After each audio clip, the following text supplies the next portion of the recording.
7, 8 ও 9 মাসের গর্ভবতীরা অবশ্যই এই সময়কালে 3টি কাজ করবেন যেন আপনার বাচ্চা সুস্থভাবে ডেলিভারি হয়। এর জন্য প্রত্যেক দিন 3 থেকে 6টি করে খেজুর খাওয়া জরুরি।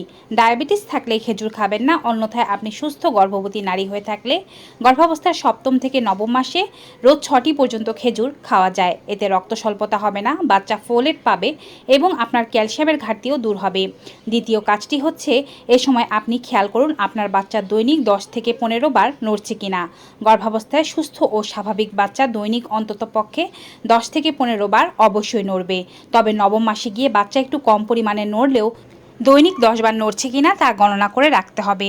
সর্বশেষ কাজ হচ্ছে 7ম থেকে 9ম মাসের মধ্যে যে কোনো সময় গর্ভবতী মহিলাদের জল ভেঙে যেতে পারে, তাই যোনি দিয়ে টপ টপ করে জল পড়ছে কিনা, যা প্রস্রাবের মতো কোনো গন্ধ নেই বা কোনো কালার নেই, এমনটা হলে দ্রুত ডক্টরের কাছে যেতে হবে, কারণ এটি জল ভাঙার একটি লক্ষণ।